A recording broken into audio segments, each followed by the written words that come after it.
Good evening, fellow Toastmasters and Honorable Governor, and also to the YouTube community.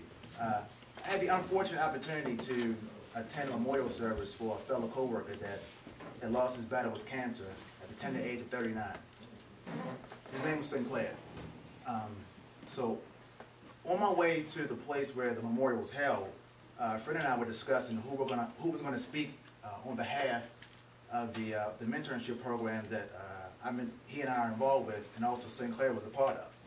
And so we both decided that, you know, if his name wasn't on the program, that I would go ahead and speak because he knew that I'm part of Toastmasters. He said that it would be a good opportunity for me to challenge myself. So I said, okay, I agree with that. So once we got to the place, we both handed programs, and we realized that his name was on the program. So I was sort of relieved because I really did not want to get up there and speak because I was somewhat nervous to speak in front of the entire organization. So as we sat down, the program was going on. I noticed that the last item on the program was additional comments. So I said, okay, well, maybe I should challenge myself. And I also thought about, as I was sitting there listening to the various people speak, that, my Toastmasters club, would really be proud of me if I got up there, and challenged myself and spoke. And so, as my buddy got up there, he did really well. He recited some poem by Maya Angelou, and he did really great. And so when it came to the time for to make additional comments, the guy asked, is there anyone in the audience who would like to make additional comments? So I decided to pass on the first offering. So someone got up and spoke, and he spoke for maybe 5 or 6 minutes, and then he sat down. Then he came up again, the guy who facilitated the memorial, and asked, is there anyone else who would like to make additional comments? So I said, sure, okay. So as I'm walking to the podium, the one thing I noticed immediately was that I really wasn't nervous. I'm walking there. Normally, my heart is pounding. My mouth starts to get dry, and I'm just very nervous. But I wasn't nervous for some reason. So I got up there, and I stood before the entire organization, all these big wigs, and I said that, if you study metaphysics, one of the things you'll come to learn is that our destiny is paved in the spiritual realm before incarnation.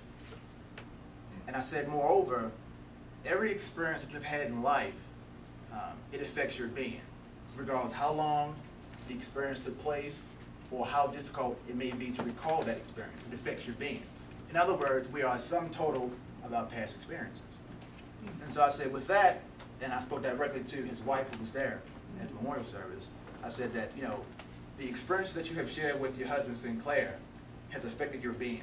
So I said, as you go on, as you live on, he lives on with you. He will forever affect your life. And I said that, in addition, to quote the great Bob Marley, don't worry about a thing, because every little thing is going to be all right. And she shook her head and smiled in agreement, and she started to cry. And as I was walking from the podium, I sat down, and I realized that,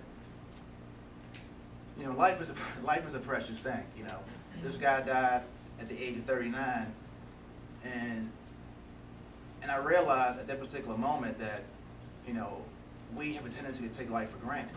That's right. And I decided from that point on that any chance I get the opportunity to challenge myself, that's what I'm going to do, regardless if I may, mess up, or, we're all not, we're all fallible to some degree. Yeah.